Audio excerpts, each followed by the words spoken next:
to the Super Speedway.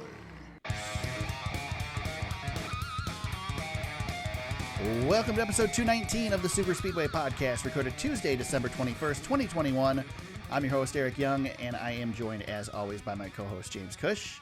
James, normally I don't have to read the intro that closely, but tonight it feels a little new. Dude, I'm telling you, I'm a little shaky. I'm a little nervous. It's been a minute, but how have you been? Not bad. How about you? Not bad. It's been at least over a month since we've done this. So Yeah. We're due. Yeah, we said we were going to jump back on if there's any news, and we've had, a trickling of news. There's been a couple bigger things, but nothing that's completely encouraged us to get back at it. But I figured we probably should pull one together before the new year. The holiday driving experience out there. Yeah, exactly. Yeah. Exactly. Our legion of fans who've been just dying for us to get back on the mic. Right. There's been at least one on Twitter that's been demanding that we return. So. Yep. At least one, maybe two. Yeah, that's what 50% of our audience, isn't it? Yeah. I don't think you and I count, so yeah. And who knows how much we're going to get interrupted. My family's very loud in the other room that's right next to me, separated by a small set of doors and glass partition. Right, and my wife is off watching The Bachelor at her sister, so I have the kids. So we'll see. This is if this was during the regular season, I don't think we would have recorded in such circumstances. But yeah, we probably would have rescheduled. For the off season, we got this. We've already rescheduled this podcast twice because of me. So what's really funny is I was looking at the messages because I was looking for the link for tonight, and I missed your message when you messaged me back when I asked if you were ready to go, and you're like, I've been dreading this message. Tonight was the first time I saw it. I was like, oh boy. Yep. Sounds about right, though. Listen, we have an honest relationship with each other. Yeah. So well, it's funny. I love doing the podcast, but during the off season, it's tough to get to do it. And like last week, I messaged you, and it's like, "Are you ready?" And I could go either way. I said, so you make the decision. Well, you've been busy with hockey, and yeah. I think what's funny is we got into the groove of kind of like shutting it down for a minute. But what's weird too tonight, when I'm texting you, it's like, oh yeah, this is what I do every single week, for 38 weeks out of the year, 38 plus weeks out of the year, when you and I are talking all the time. Yep. And what's funny is like our group chat, that we have it's like dead, trickled to a halt. I mean, the holidays are really here, but a lot of things going on though, Eric. I mean, we've had a lot of testing going on. We got a lot of things we're going to get into tonight, but they're breaking ground at the Coliseum. So the season is, I used to feel like the off season was super long, and then I felt like it was super short for a while there. But now we don't have very many days left. We're 2 months plus out here before we get rolling. So it's dawning upon us. Yeah, things are going to pick up pretty quick. We've got a test coming in January at Atlanta, and then another one at Daytona. Before we head out west to the Coliseum, and because the Coliseum being a week earlier, that's going to get this season started even quicker than normal. Mm-hmm. So James, I was thinking, because we've had a significant amount of testing with the new car during this off season. Do you remember the car tomorrow? I know that we only ran a partial schedule with it the first year, mm-hmm. And it was supposed to be the first couple years that they ran a partial schedule, and they amended that. Do you remember this much testing with it? No, I remember what I remember about the car tomorrow is it getting on track for the first race and mm-hmm. it being super flawed. Yeah. Do you remember that, where guys would break into the corners and the balance was all out of whack, and they would actually lock up that left front tire, and then actually that tire would come off the ground. I remember at Martinsville, I think that was the second race that car ran, and I remember thinking, man, I feel like they're unprepared for all this. But yeah, this amount of testing, I mean, they're simulating restarts and racing, and they have really put, I guess, kind of thrown the kitchen sink at this car these past few weeks, because I feel like they're in a little bit of a crunch to get it right. Right. How do you feel about it? I think so. I mean, it's different this year than it was with the car tomorrow, because we ran the car tomorrow on short tracks to start things out. So it wasn't like, it wasn't that big of a deal. It wasn't, short track cars, you could run a cardboard box out there and they'd still perform okay. But with this, I mean, after the Coliseum, we're going to Daytona. We're going to the Super Bowl with this Going right car there. that's if it's untested, that's going to be pretty scary. And I mean, there's going to be a lot to learn. We've seen, we've seen a lot of spin outs during testing, which is good. It's good to see the car get around. We've seen a little bit of contact, nothing real major. I guess Tyler Reddick probably hit the hardest of anybody when he hit the tire barrier at the end of the pit wall. But you're gonna go to Daytona, and I'm sitting here watching old videos and stuff of cars flying through the air, and like I remember when the new car was introduced, and in the car tomorrow with the big wing on the back, and you just don't know. There's so many downforce things on this car. What's it going to do when it gets turned around backwards and stuff? And it's going to be a lot still to learn with all the testing that we're going to have. And I can't imagine we'll get too many cars around backwards during the test at Daytona. Right. Well, and you got to think too, Eric. They've plugged a whole bunch of data. Probably. We didn't have iRacing like we do now during the car tomorrow. Right. But you got to think too. Like they had this they had this base set for this car, the base rules package, and then they were throwing on different wings and fins and moving the exhaust around over the past few weeks too. Right. So after this last few days at Charlotte, concluding I think on Friday, before we recorded, they have changed so much, and now we have our actual rules package that we're looking at. But I wonder how much the changes that they've made over the last couple of days are going to influence what they're going to do with the super speedway package moving forward, right. including Atlanta, which they're not sure what rules package they're going to run in Atlanta just yet either. But yeah, you got to wonder like what they've done now, what that's going to look like at Daytona, or do they already have that super speedway package locked in for where they're going to test out a couple of things just to fine tune it a little bit. Right. I wonder how much is just going to be fiddling with the rear spoiler and how big we want it to be and that sort of thing. But yeah, it is interesting that they're lumping Atlanta in with the super speedway races and not Michigan in with the super speedway races, which I think is a good thing. Yeah, I do too. It'll be nice to see a lower downforce package at Michigan. Well, we've hinted around it. Let's get to the package. We got the announcement. Was it today or yesterday? Yeah, today. This morning. Yeah, that's right. This morning. 670 horsepower, which we had heard rumors last week that that was going to be what we were going to go with. 4-inch spoiler on the rear, so maybe no more of the of that. And that'll be the base configuration for the 2022 car. Steve O'Donnell said last week that 670 horsepower is within the range that they want to be, that manufacturers want them to be able to still entice new manufacturers, i.e. Dodge sounds like probably the one that's coming the quickest to enter the sport. It's a significant difference from 550, but it's not quite 800, 750 to 800, which we've been running.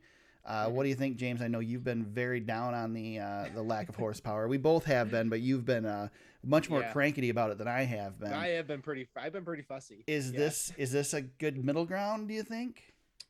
Yeah, today's announcement made me feel better. And I actually tweeted out last week during the test, Kristen Espinoza, who we've mentioned, I think, before on the show. Follow him on Twitter, and he actually lives at the track. Right. So, he's sharing a lot of test videos, and towards the end of the test, he shared a video of kind of a race simulation where cars were chasing each other down with this package.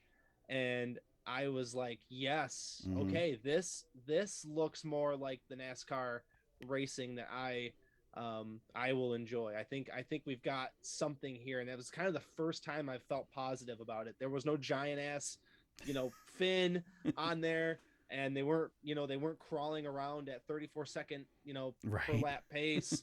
And there was cars able to run the high line and run down the cars in front of them, and I thought that looks very promising. All the drivers want higher horsepower. And I think what my reaction today was, how about that? Right. Everybody's been screaming, don't go that low on horsepower, and NASCAR has been telling us, no, we're going to go low. Well, not only low on horsepower, but the downforce too. I mean, 4 inches isn't insignificant, but it's a lot smaller than what we've been running. Right. I think, it feels like a departure from what we've done the last couple of years, which I think is what we've all been screaming for. So hopefully it's a good sign of things to come. I'm still, we've talked about it on this podcast with this car, how big of a change this is. And it was a really big change when they went to the car tomorrow. But that pales in comparison to the changes that they're making to this car. Yeah. Just incredible to think about the difference between this car versus the last car. And it's made a lot of changes since they started testing with it. It sounds like they've done a good job of addressing concerns from teams and drivers and fixing them as much as they can. And so I think we're doing the right thing, and we haven't put one in the wall real hard yet. And probably we'll have to wait till Daytona to do that. But big crashes are coming. Yeah. Definitely. You know, and I think it's a great sign too. You know, NASCAR seemed a few weeks back, heck, a whole year or so back, NASCAR seemed to be like, you know, screw what the drivers and fans are asking us for. This is what we're doing. But I think during testing, I got to give NASCAR credit as much as I want to kind of, you know, kick them in the fanny a little bit. But they've really listened to the feedback of the drivers have to say and what the drivers are feeling along with the data that they're gaining on these cars and making these adjustments as they go and fine tuning and really molding this car into what they think will be a good product. You know, this isn't going to be the final. This isn't what this car is going to end up being. Probably, no. I would say there's probably going to be changes during the season. I would think so. NASCAR is going to want to have some flexibility there. But I think, you know, giving the drivers that say really is a step in the right direction, because I thought we were heading down a really kind of a scary path there for a little bit. Yeah, I agree. I was nervous when you make that many changes, and then it seems like you're kind of turning a deaf ear to the people that are trying. You know? Yeah, it was uncomfortable, and I'm a little more comfortable with this. And you know, I was uncomfortable, but not without hope, because I kind of felt like we'd get here eventually. Mm-hmm. I did think that maybe we'd have to be partway into the season to get there. But I felt like that we'd get there eventually. Now we just need the announcement that the door numbers are going to be back where they're supposed to be, and we'll be all set. That ain't happening. I don't know, man. That Kyle Busch car today, the Interstate Batteries car, looks pretty dang sweet with the big old sponsor on the side and all the lightning bolts. So I saw somebody slap an orange 18 on there in Photoshop, and I liked that a little bit better. Oh, so look at that. Yeah, I can't remember where I saw it on Twitter not that long ago, but there's some good things. There's some, you know, I've seen some paint schemes where I'm like, maybe. Mm-hmm. I still don't love it, but you know, this is where we're going. So by mid-season we'll look at those Xfinity cars like they're weird looking. Maybe, yeah, that might be. I think we'll get used to it really quick, especially the way they did it. If they would have moved them back, I think it would take longer. But because they moved them forward, I think we'll get used to it quicker. Yeah, I think it's yeah, I've hammered it enough. I know. I'm trying to be more optimistic about it. But yeah, I think, I don't love it, but listen, they gave me a little bit of horsepower back. Yep. So I guess I'll bend. Yeah. on this one. James will be on board until about 2 weeks into the season. Then he'll be pissed off about something else. Yeah. That's how it goes. Yeah. Time heals all wounds, Eric. And this offseason has given me a chance to reflect. Right.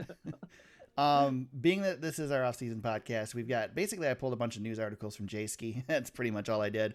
They're all in reverse order in our show notes. We're just going to bounce around and kind of talk about stuff today, and we might get to all these, we might not. One that's not in the show notes we'll talk about, since James mentioned it. They did break ground today at LA Coliseum on that track, getting ready to get that down and get it set for February. And James, I gotta admit, man, I was looking at tickets for this thing.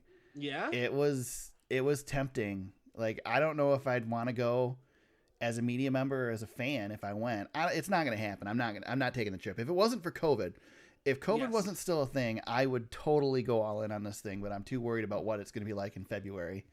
Yeah. But man, it is tempting. And I saw people looking at tickets and they're like, where would be a good seat? It's like, it's a stadium, man. It's a quarter-mile track. There is no bad seat unless you're in the parking lot. Right. I don't know. Are you getting? Is the excitement getting there for this thing yet for you? Yeah. I'm excited for it. I can't wait. The television ad looked good. And the rendering of the track inside the stadium looked good. It still has a long way to go for me yet.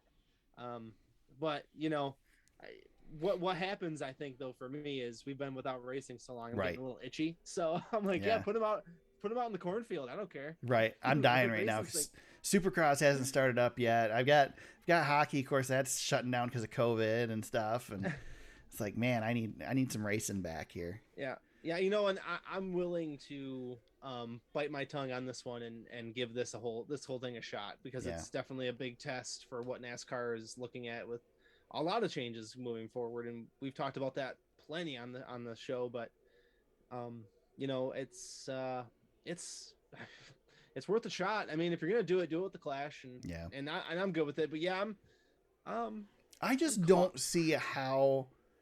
I don't see a scenario where it couldn't be successful, right? Unless they go out there and these cars just fall apart. Right. In which case we just do that a week earlier than we would have done it at Daytona. Right. These guys, the drivers are all professionals. I mean, these are the best drivers in the world. Yeah. They're going to go out there and they're going to find a way to drive these things, even if they can't drive them. Yep. We saw that with the trucks at Eldora when they first went to the dirt. They figured it out, and these guys are the better class of those drivers. So they'll put on a good show. They'll make it fun, and it's going to be a big spectacle for the fans.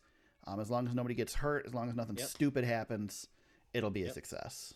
Well, and I was going to say, Tony Stewart just won a midget race in Fort Wayne at a convention center. So, you know, right? and they run that thing every year. So, we can race there. I'm sure we can put these stock cars on a football field and see what happens. So, I'm getting itchy to race. So, you give me anything at this point. I know. I need my fix. I missed the Snowball Derby. I completely forgot that it was that quick after the NASCAR season. So I missed that one. Yeah, Snowball Derby and F1. You know, maybe we can talk about that for just a minute, because that was absolutely insane. Yeah, so let's talk about it. First, I didn't watch. I watched the highlights of the last race. I kind of fell off on the F1 toward the end of the season. I wish I wouldn't have, because I know it was exciting. But so I have a question for you, James. Yeah. Do we see Lewis Hamilton look at a NASCAR ride? Dude, that'd be great, wouldn't it? Does he do the Juan Pablo and come over to NASCAR? I had a conversation with somebody about that, because I said, you know, he's driven a Cup car before. Yeah. When he did the swap with Stewart back, that was 10 years ago now. But, right. But yeah, he's raced Watkins Glen and stuff. I'd love to see him at some point come on over. I know Daniel Ricciardo would probably come over at some point. Yeah. And test some stuff out too. And he's a great personality. But yeah, Lewis Hamilton, getting over here for a couple of races even would be massive for the sport, especially at this time. Right. Yeah, that's kind of a pipe dream right now. But do you think he's really done with Formula One? You think he'll step away? I don't think so either. He's got too much money to make. I agree, and definitely too much to win over there still. I'm just gonna ask you, that was a screw job, no? Yeah. Was that the biggest screw job in the history of auto racing? That was really bad. All I could think about when I watched the highlights, James, was how people love to say that NASCAR is gimmicky and Formula One is pure motorsports. Yeah, that's not true. That just proved they're full of it, because that was let's make this exciting for the fans. Here at the end, we got a chance to make a Game 7 moment. Yeah, and they did it, and they screwed Lewis Hamilton. And I was thinking, boy, those F1 playoffs really worked well. Right, they got exactly what they wanted. Yeah, exactly. Well, you know what? And a part of me thought too, it's like, you know, 2 or 3 years ago, before that Netflix show took off, they wouldn't have run that lap. No, but you've got that Netflix show now. Well, and it's the fact that it's an entertainment company that owns the whole thing. Exactly. I'm like, yeah, and the way last year ended with the Drive to Survive show was the big crash for the Haas team. Yeah. I'm like, how do you top that? Oh, a one lap playoff for the championship, with one guy on fresh tires, one guy on old tires, and then you let the field go through, which you never do. It was just a hodgepodge mess. Lewis Hamilton has every right to be super furious, because he was in a no-win situation. Like if they wreck, Verstappen wins the championship anyway. Mm-hmm. So, oh my God. Yeah, it was a crappy deal, and it just, I mean, to me, that was the last pure form of motorsports out the window, because as much as the IndyCar folks like to claim that they've done their gimmicky crap too. now the argument is over. Let's give it up on that, and let's just all be motorsports and Yeah. realize that we're all here. It's all sports entertainment, guys. It's not Sports. Yeah, it's sports not is scripted like the WWE, but it's still sports entertainment. There's a reason Jake Paul keeps doing these fights. Yeah. It's not real boxing. It's just sports entertainment. And, Right. And we all fall under, it's all fake. It's, Yeah. It's all fake. Like, it's just play money being thrown around and people doing stuff. So, Mm-hmm. it's just for the eyeballs to get their get that attention. But Yeah. I'm glad we talked about that. Cause that, Bottom line, man, it's about getting people to watch it. And Yep. if you don't like it, then don't watch it, and they'll change because they have to. And Formula One's never been as popular in the No. United States as it is right now. So, it was probably big for over here, and we've got a bunch of F1 races coming over. I'm curious to see how it goes. I mean, we're gonna race at Miami.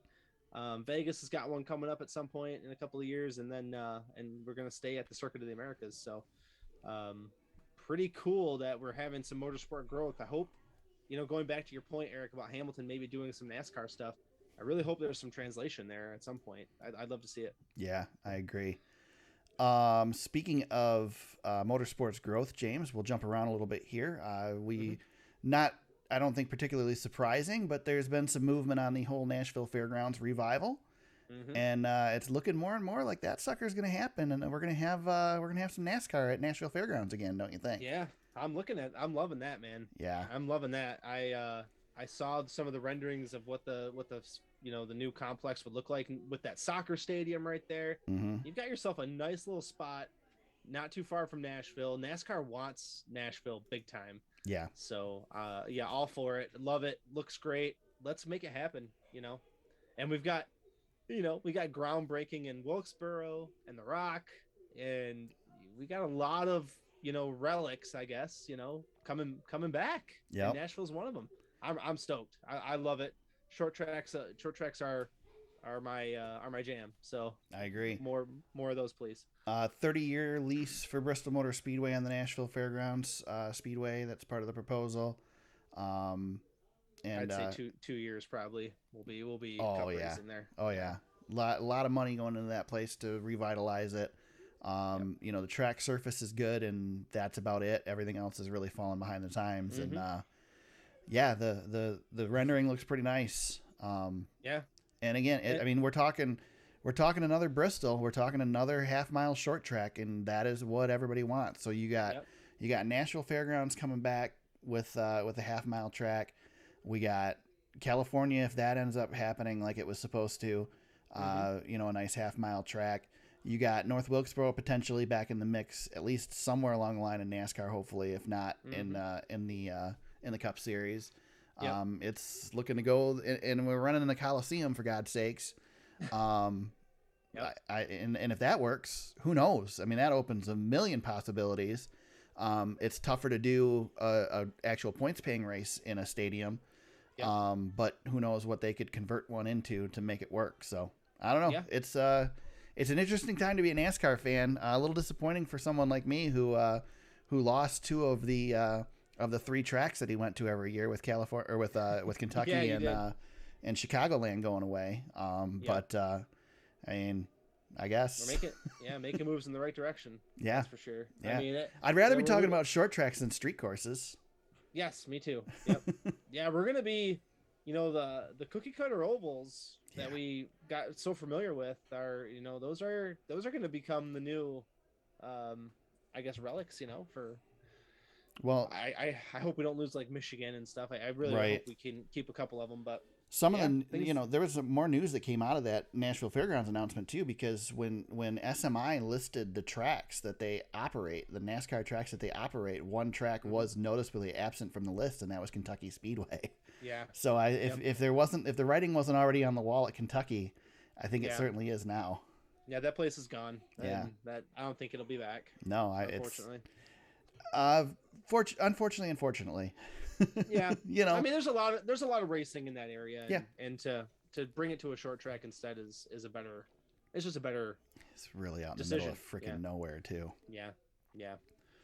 But yeah. Absolutely. So let's see where else. We have a special guest on the podcast, James. Oh. Kyle Busch is joining us. Kyle, just have one question for you. Will you have M&M's as a sponsor after the 2022 season? Nope. There we go. You heard it here first, folks. We appreciate Kyle coming on the podcast. Yeah, we can always count on him. To come in and whenever we need him. So we appreciate it. Am I a positive person? Well, no, you're not. But anyway, if we found out yesterday, I think it was Mars M&M's not returning to Kyle Busch's car or NASCAR after the 2022 season. Yep. Long running partnership with Kyle and M&M's. And NASCAR and M&M's that will go away. I can say that I'm probably not terribly surprised. It kind of feels like they're the last of the candy companies hanging on, really. So, but it's a bummer to lose a sponsor in the sport. That's for sure.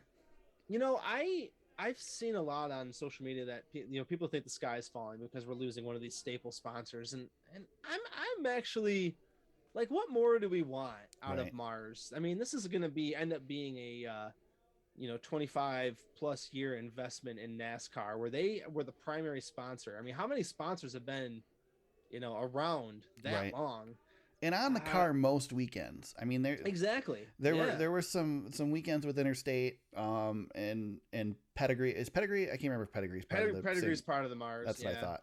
Yeah. So I mean, the majority of the races that they were on the car were very rare in this day and age with any sponsorship. To see people that. People act like the sky is falling here, and I'm just like, they'll fill the spot. I don't think it's not a dire thing for NASCAR to lose Mars. Right. They're gonna get somebody in there, for Kyle Busch and Joe Gibbs Racing. Joe Gibbs always finds his sponsors. Yeah. I think you just thank him for that long of a commitment. Eric, honest to God, there's not many sponsors that have in the history of NASCAR that were around for damn near 30 years. Right. You think about, a handful of sponsors come to mind, like Miller, not even, I mean, heck, Lowe's and Home Depot, those companies weren't around that long. Yep. By the time it was all said and done. So, great relationship, and it sucks to lose them, but I just don't think it's that. I just don't think it's the end of the world.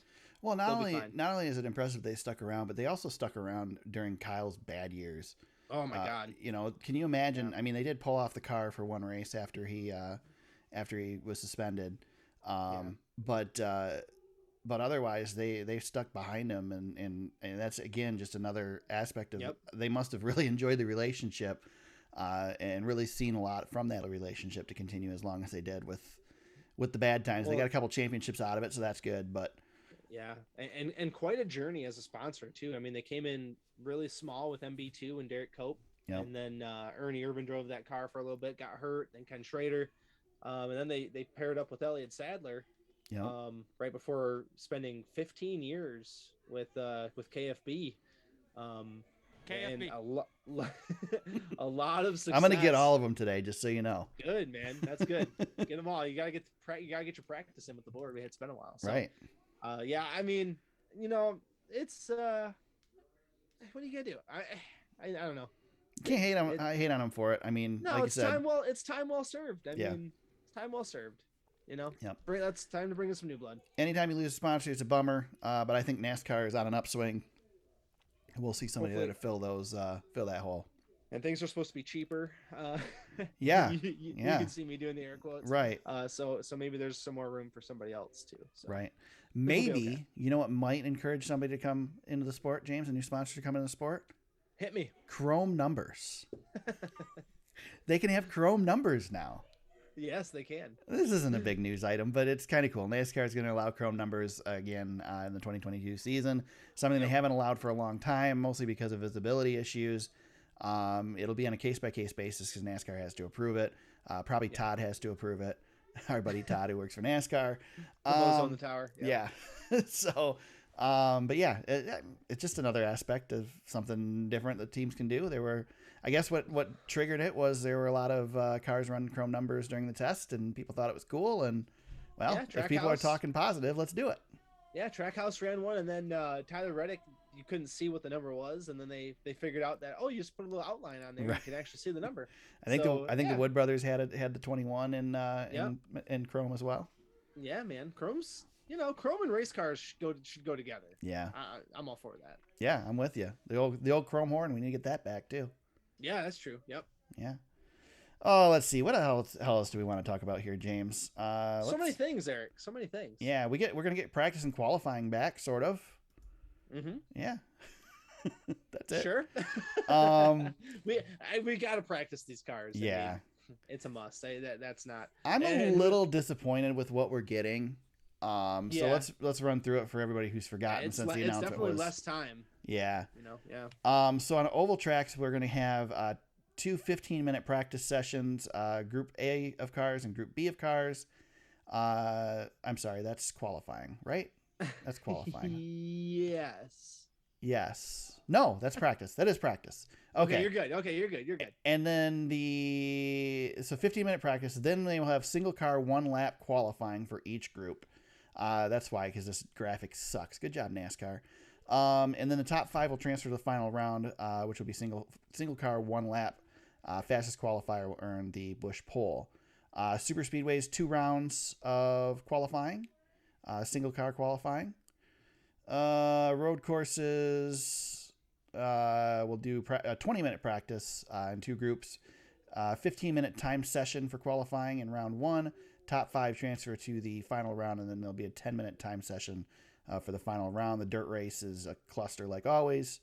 That's what we're going to do. We're going to very short. So 15 and 20-minute practice sessions is it. That's what we're going to get. Yep. Basically, you're going to get enough to shake down the car and make sure your ride heights are right and all that. And that's it, because they're going to go roll you right into qualifying. There's not going to be time to make massive adjustments before you do it. You're not going to be testing race setups or qualifying setups. You're going to choose one or the other and go with it. So I'm actually okay with that. Yeah. I don't know. I like to see. Give me an hour practice session. Give me an hour. Yeah. And the less time you give these teams to dial in, I still feel like it's for the better. But then, of course, we didn't practice for 2 years, and Kyle Larson kicked everybody's butt. So right. Yeah, hard to say. We got to give Kyle Busch a chance to catch up, so we got to have some practice. Yes, that's right. Yeah, I don't know. I'd prefer this exact format, but an hour of practice versus 20 minutes or 15 minutes. But whatever, that's what we get. So, I mean, 20-minute practice at a road course, you get 1 caution and you're screwed. I mean, that's it. Practice is over. Yep. But whatever, it's better than nothing, I guess. Right. Jimmy Johnson's going to run the whole IndyCar series next year, James. Yeah, surprise, right? Right. Yeah. Yeah. I think we probably talked about it toward the end of the podcast, end of the season. We did, I think, yeah. But Jimmy gets the go ahead to run the Indy 500. He's going to run the full season. There's only 3 more oval tracks on the schedule aside from the Indy 500. Mm-hmm. So not a big jump to run all those. If once you're over the hump of running the oval, you might as well run them all at this point. Right. So he I mean, it was the worst kept secret in the sport that they were gonna run it, but he feels like it's safe. So well, for a race car driver. Yeah, I mean, how safe can a race car be? But it's I'll tell you what, IndyCar, Formula One, they've done a great job by increasing the safety to the driver's compartment. Kind of hard to believe that we went as long as we did, driving 230 miles an hour with somebody's head sticking out the top of a car. But finally we have something there to protect them, and it's good. I mean, you can argue whether we've seen lives saved. I think we certainly did in Formula One, with the Haas wreck a couple years ago. And arguably we've seen a couple of opportunities in IndyCar that could have been a lot worse too. So, good on them for doing it. Glad to see Jimmy do it. Now he can finish, 15th in points instead of 25th. So yes. Hey, I honestly though, I think at the ovals, he's going to be strong at the ovals. I think he will be strong. Yeah. I think he could contend for top 10, top 5 type finishes at those races if he can really dial it in. I think he will be good. The other interesting thing to call back to an old story, James, is with M&M's leaving Kyle Busch, if he can bring a sponsor in there that's interested in running an Indy 500, that's right. Yep, that's right. That could work out for him. Yep, absolutely. I think that covers everything other than team news, so we can hit on some team stuff. There's probably, I mean, I know there's stuff that we don't have on the list here. Yeah, Um, there's a few things we probably won't get to, but I think we've got the big. I think we got the big ones yeah. that we can hit on. Let's start with the oldest one. Spire Motorsports going to run a Truck Series team in 2022. I can't Mhm. remember. Did they announce who's driving that team for that Well, team? there. I hold on. Yeah, who is driving that car? I I don't thought. know. Well, there was a minute there. I thought it was going to be like a Landon Castle, but Right. he's got some other news. Yeah. Yeah, I don't see. Yeah, I don't see that we have a driver announcement yet. I did see that Jesse Little has Yeah. a big announcement coming out, so yeah, I don't know. Maybe there's something there. Maybe. But yeah, I haven't seen anything on who's going to drive the Spire truck yet. You mentioned Landon Castle. He gets some sponsorship help from Voyager. Sorry, not Voyager. Voyager. Big difference. Yes. Quite a significant difference there. Cryptocurrency, who decides they want to put Landon Castle in a winning car next year, and so Heck yeah, man. they chose Colleague in the 10 car. I'm loving this. Yeah, I can't complain about this. I've wanted to see Landon Castle be in a competitive car since I knew who Landon Castle was. So Yeah, he's never really had.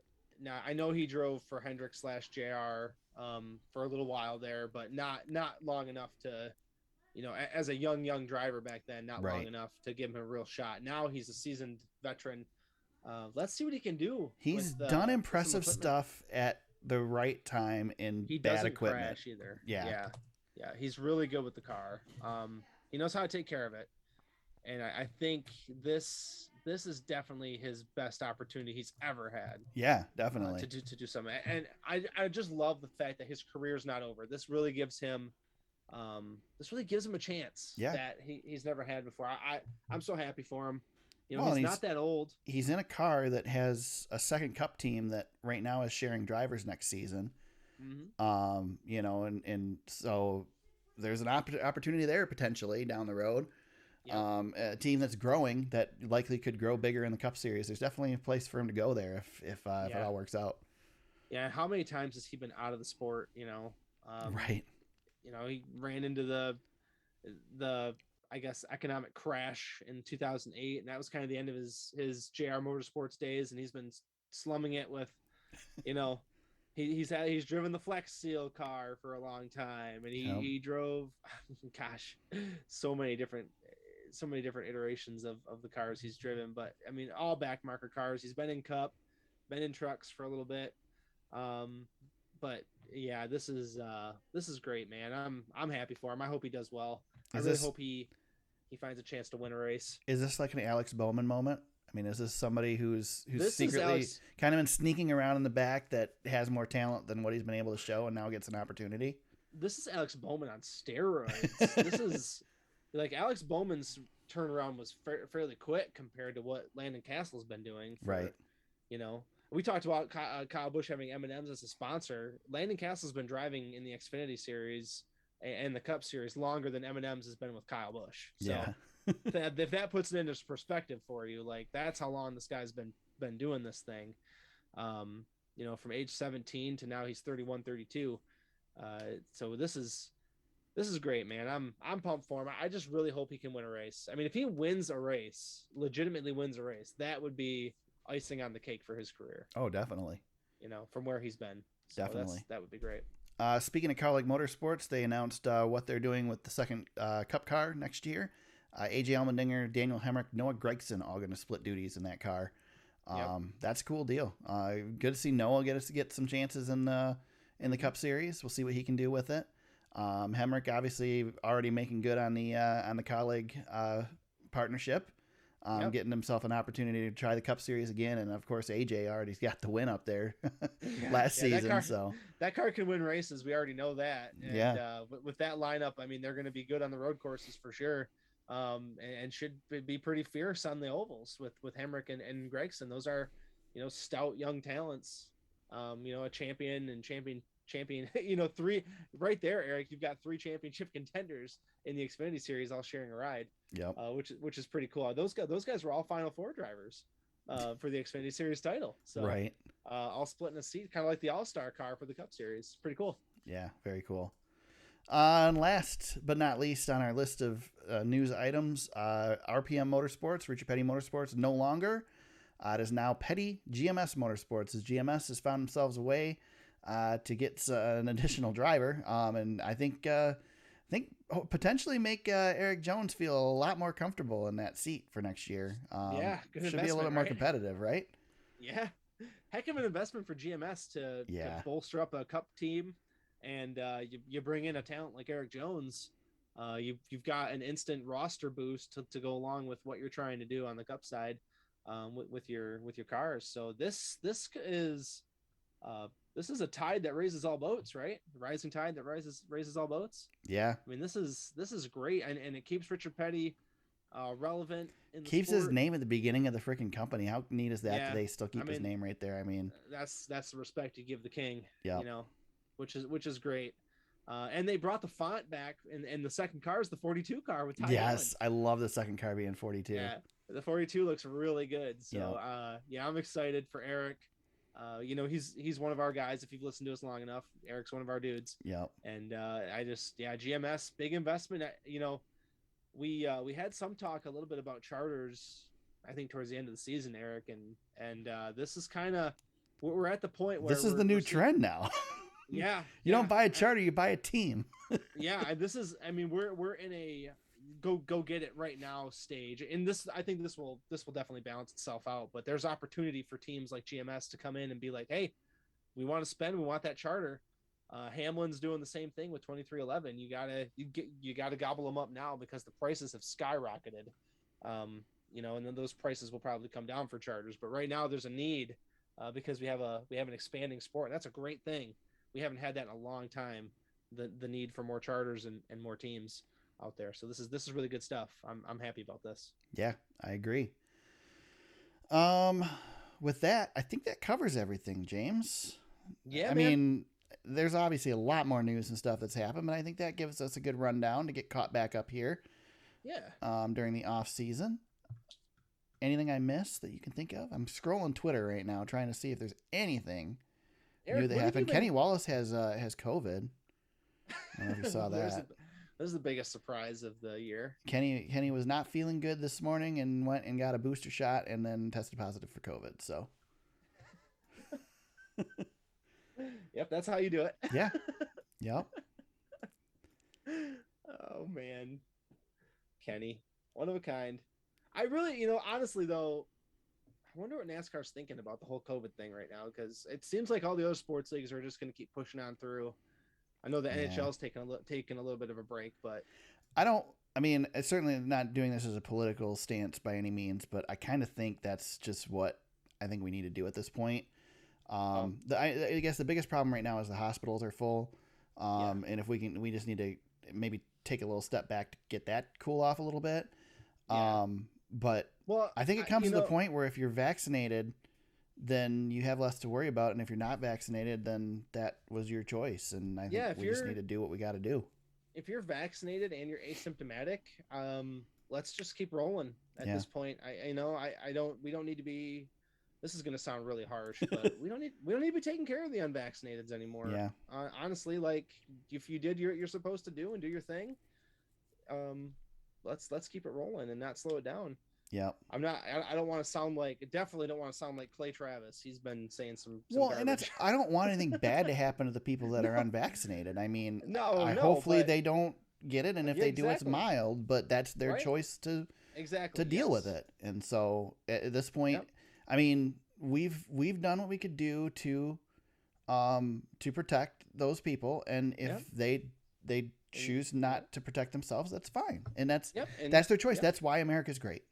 And so and some of us are going to get our boosters every year or for however long that takes, and we'll just keep on going. That's kind of how we're going to approach it. But I don't know how COVID creeps in. Eric, do you find, now we're spinning off of NASCAR because I have questions. But do you find every time you talk to somebody, like you haven't seen them in a while, or you go to a family outing and I don't know, people you're being as safe as possible, obviously, but you're out and about and you're doing things, as are we on a smaller scale with young children.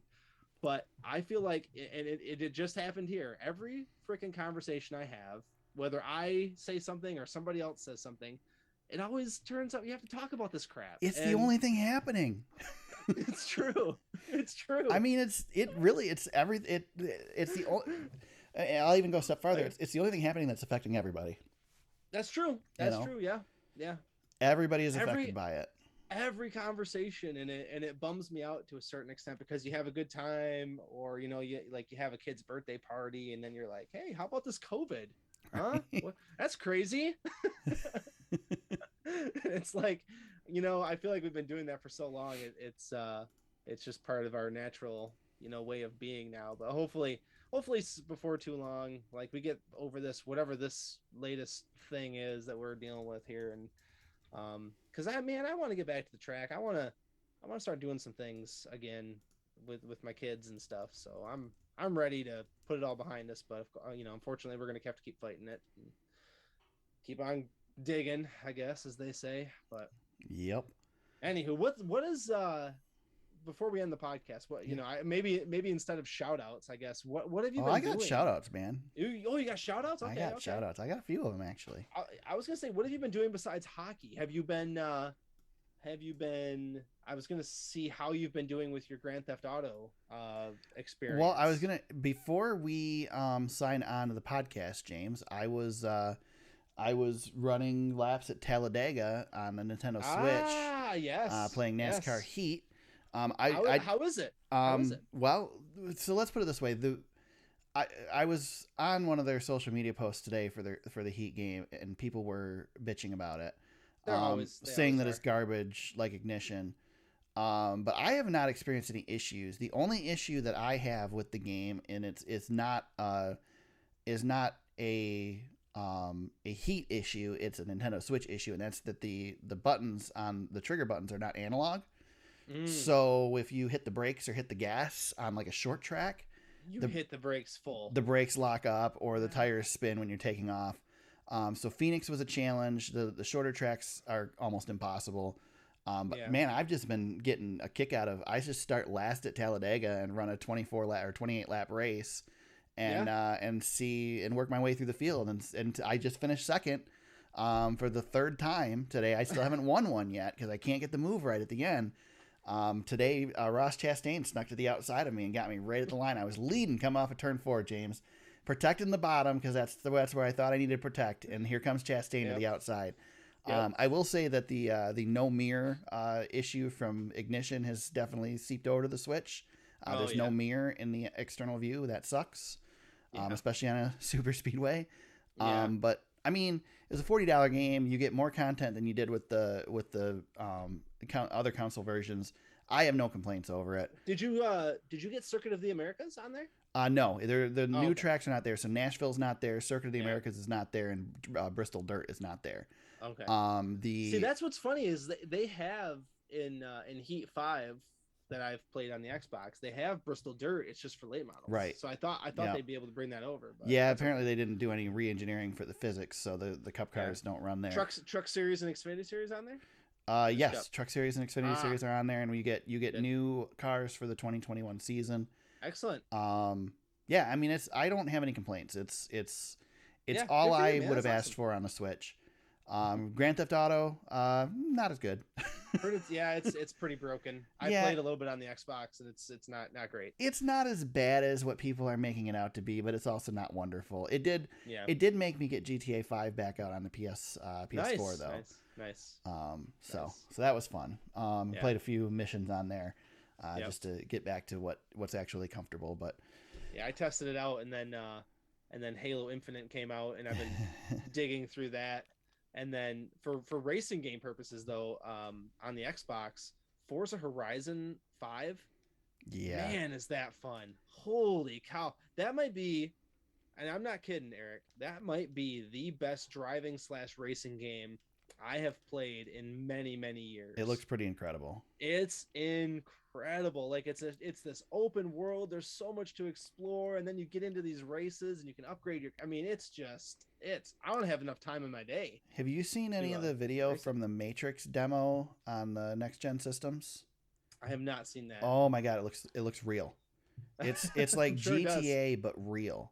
That's cool. It is amazing. They've got That's the cool. lighting. I watched a video on it. It's because of the lighting. They've made the light source to where it's realistic, Yeah. and it even as far as like when a person stands next to a car, the Yeah. shade of the paint will reflect off the car onto that person and like realistic. That's pretty cool. It's really incredible. It looks Yeah. real. I mean, seriously, it looks absolutely Yeah. real. These games nowadays, man, I tell you, Yeah. I'm so glad I've kind of dabbled back in. I don't have hardly any time to do anything, but That's that I mean, that's why it's a Switch. I mean, the Switch is right here Yeah. in my hand. Yeah. That's why this. Oh, and honestly, you know what I've been playing the most is I pulled the trigger and it was on sale for like $5. Duke Nukem 3D on Oh the my Switch. I of course played it on the PC way back. I bought it for the PlayStation Vita and played through the whole game, and I rebought it on the Switch because it was on sale. Duke Nukem. You can't go wrong with Duke Nukem That's 3D. funny, man. It is just as good as it was back in the day. Yeah. I'm trying to get back into Forza, but I got to finish Halo first, and then I can hop back into Forza. I'm chipping away.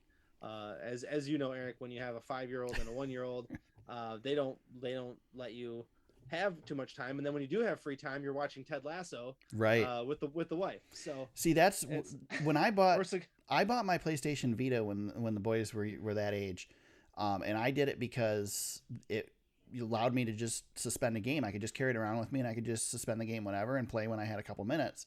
And that's what I like about the Switch, and that's why I play that versus. I mean, I have the PS4 right next to me here, but yeah. and I had an opportunity to buy a PS5. I had a coworker that had one, and I bailed on it because I just don't sit at the TV that long to. Yeah, it's hard. It's hard. But I mean, the great thing about the Xbox is it does go everywhere with you now, but it's not Yeah. tight. It's not tight enough yet. Like, it's close. Right. But I could get a controller and Bluetooth into my phone and play Halo anywhere I wanted to. But it's just not crisp enough just yet. Like the technology is close but not there is where they're at. So. Yep.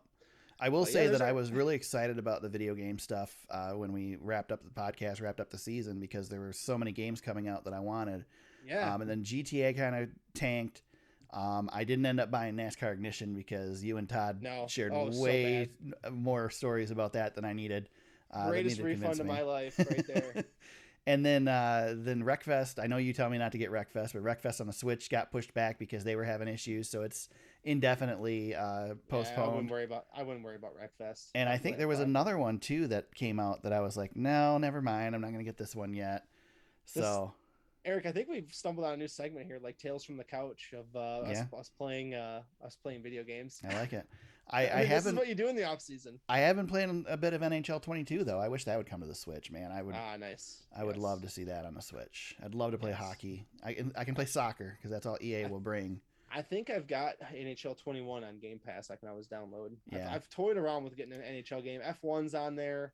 I tried that a little bit, but I just don't have the time. I don't have enough time. If you want realism in hockey, and I'm doing that in air quotes because there's EA games, there's only so much realism. But the NHL 22 is much more realistic than 21, and the passes and stuff, the players affect the passes a lot more. They get caught on sticks and stuff, and it's a lot harder to pass, which is infuriating, but also much more realistic. Right. So, right. but cool. So do you have any shout outs, James? Because I do have a couple. I had a couple of social media follows. I'll throw one out there. If you guys are nerds like me, Mr. Hold on, I'll make sure I get it right. Hold on. Eric, go ahead and do yours. I'll find mine really quick. So mine are not like mine are bigger shout outs. Nice. So first of all, not that he needs a shout out, James, but your buddy MJ, Michael Jordan, gonna give him a shout out because he's gonna be on the Wheaties box again. Yeah. I mean, that's pretty cool. And Wheaties gonna sponsor Bubba Wallace. So cool for Michael Jordan doing that. Carl Edwards was out helping the tornado victims. Yeah, that was cool. Definitely got to give cousin Carl a shout out for that. That's very cool. Always fun to when Carl pops up out of nowhere. Yeah, he pops up like an enigma from time to time. I love it, man. I love seeing the cuz. And then Chase Elliott, again, another one who doesn't really need a shout out. But Chase is pretty willing to just jump in anything, and if it's got four wheels, he's willing to make a fool out of himself if he needs to and go have some fun. Yeah. He did the Snowball Derby last year. He ran the Chili Bowl last year. Is he running the Chili Bowl again? Chili Bowl's coming up. He may be running the Chili Bowl again. And he just did the Nitro Rallycross with Travis Yeah, Pastrana. Kyle Busch. Yeah, Yeah, Busch Kyle did that it was as actually well. cool. Yeah, so very cool to see those guys doing that stuff. That was another legendary screw job. Chase Yeah. Elliott. Chase Elliott won that race, man. Let him put a fender on the guy. I'll defend Chase for that one. There you go. So that's it. I just wanted to shout those guys out. Guys doing some stuff in the off season and having some fun and getting their name out there. And congratulations to Kyle and Samantha Busch, who are going to have another baby, have a girl, I believe, through a surrogate. So that's very cool for them. Yeah, they figured out a way to get it done. So that's great. And and best of luck to them. And I know it's been a journey. So yeah, that's a great one. For sure. For me, so I had an Instagram follow. I love Instagram. I know our buddy Baron down there, and he's doing something cool right now. Oh, I know. I was going to shout him out, but I've shouted him out so many damn times. We always do. We just want to make sure we throw that out there. I did send him a note that to call his All-Star race the Super Speedway Classic or something like that. Nice. Or Super Speedway Showdown. I told him to call it the Baron Bash, like the old bash. I think that's what he's calling it. Is it? Yeah, I think he won. Oh, that'd be awesome. Yeah, I think he won. But another one on Instagram that I stumbled across is this guy. His name is Mr. Avenger 2, all one word, Mr. Avenger 2. And if you like retro monster truck clips, which I'm a nerd for, I'm like, oh, I kind of stumbled on him, and it's like old school, like 80s and 90s stuff, and it was right up my alley. So I'm like, okay, I'm gonna give this guy a follow. So I'll shout him out. It's not a NASCAR related account, but if you like this podcast, you might like that kind of thing. So I'll throw that one out there. Speaking of monster trucks and video games, James, I know that you're a real big fan of video game simulations with iRacing and all that stuff. Yes. But are you familiar with BeamNG Drive? Yeah. So, I think so. Yeah, it's a PC game. It's a like real world physics thing. The cars they crash and stuff. Yeah. Yeah. So there's a guy called, I think it's T Ray is his name, and I've seen this. He does Monster Jam freestyles with BeamNG Drive, and they are so freaking cool. It's like watching the real thing. He's even got the throttle down, like he can drive like those drivers drive. Like his Dennis Anderson truck drives like Dennis Anderson would drive it. It's incredible. So yeah, I've seen this guy before. This is good stuff. I spent really a lot of time watching those. Yes. Anyway, I think I interrupted you. Did I interrupt you? Oh, no. Yeah. Well, I was going to say I had so Bob Pockers and I are friends. Yes. Right? Yes. You guys are buddies. He's been liking every one of my Strava activities. It's a daily notification now that I get from Bob. So that just makes me happy. When you go to the track next year and you bump into him, you're going to have to say something to him. I am going to. I plan on it. Have to. Yep, I plan on it. Yeah, I go for a run and my GPS puts it on this account, and then a few hours later, Bob Pockris likes your activity, and I'm like, funny. Yes, I got a whole bunch of them. So yeah, that's awesome. Our relationship is blossoming into a full blown friendship. That's funny. That's funny. Yeah, it is. It's so weird and ridiculous. I can't help it. Any Jackass corners, James? Oh, I wish I did. I don't think I do. I didn't even think about that. Dang it. I don't have any. We will. Let's just throw motorsports games in there one more time. Yeah, NASCAR Ignition. For that garbage dumpster fire of a video game they put out, their stock price has plummeted. I read an article yesterday. I watched a video yesterday where it's plummeted to $4 a share. And there's signs that they may not survive the backlash. Why would they put it out? That's what it has to be an agreement with NASCAR that they had to have it out at a certain time. It just has to be. Yeah. Or they lose their license. My buddy and I were talking about this, and I've enjoyed playing Halo Infinite, but we were saying back in the day, the 05 era, I guess. Right. They would put out a game and the game would be complete. Right. It would have everything. It would have co-op campaigns or online multiplayer, and it would all work. Yep. And every freaking game that comes out now, Eric, is patchwork. Yeah. A game comes out and they're just like, yeah, we'll update it, we'll patch it. Like even Halo Infinite came out, like they delayed it a year, and then 4 weeks before launch, they launched the multiplayer beta, and it was free to play. And then you finally get the campaign, and they're like, well, you can play the campaign by yourself for now. You can't co-op. You can't do any of that stuff. And we're like, oh, Halo 2 had everything, and that was 15 freaking years ago, 20 years ago. Yep. It's because they had to fit it on a cartridge, and now they can just patch it when it doesn't work. The patch system really, I mean, it sucks, man. Yeah, you Every almost game don't want to pre-order a game because you're going to get it at the beginning and it's going to be broken. every game you get is just trash right now. Like, Yeah. I'm like, well, except for Forza, I will say Forza, I haven't had any problems with that. Yeah, but that's an Xbox title, right? That's a Microsoft title. Yeah, and so was Halo, but Halo was a mess. Yeah, I suppose. Halo was a mess. See, like I'm a big fan of the Milestone motocross and supercross games, but they're like that. They come out broken and then they fix them, and you're lucky if they patch them to.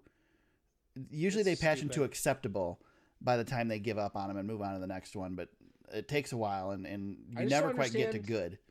Yeah, I don't understand how companies can get away with it. And honestly, I hope, no offense, I'm sure there's good people who work for the company that makes NASCAR Ignition, but I hope they lose the license after what they did.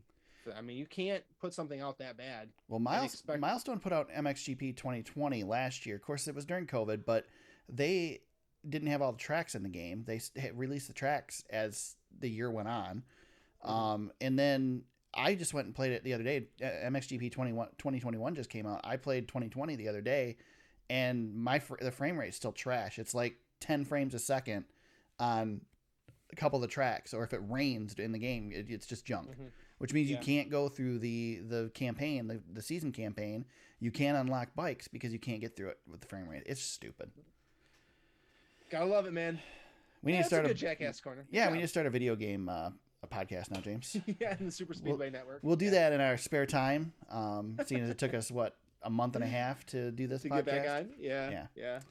So, James, if people want to chat with you about video games, maybe want to hit you up and play Forza with you or something. I don't know. Is it multiplayer? Can you play Forza with somebody? Yeah, you can play multiplayer. Right. Oh, heck yeah. How can I hit you up on social media? At James Cush on Twitter. You can find me at TSuperspeedway on Twitter. You can find me on Instagram too at eyoungdbm is my Instagram account. You won't find much NASCAR stuff on there, but there's lots of hockey photos if that's what you want. So check that out as well. The podcast on Facebook at facebook.com/thesuperspeedway. Our website is thesuperspeedway.com. You can find old podcasts, show notes, links to articles we discuss, past race coverage, all that type of stuff. So check that out. You can find the podcast on Apple Podcasts, Spotify, Google Play, Stitcher, and SoundCloud. Wherever you found us today, we hope you subscribe and continue to listen. We're back today for the off-season podcast, but we're not back for good. We'll be off for a few more weeks through the holidays. Happy holidays. Yeah, happy holidays to everybody. We'll probably pick another one up in January, and then maybe take a week or two, and then, we'll be right into the season. So keep an eye out for us. We'll be popping up here and there, but otherwise we'll be back when the season begins at the LA Coliseum. So until then, everybody, like I said, have a happy holidays, have a Merry Christmas, Happy New Year, stay safe, stay healthy away from COVID. And I'm going to sign off because my wife is yelling at the dog. I'm trying to keep her from being on the podcast. So we made it. Yeah. Until then, until the next time, everybody, let's go racing.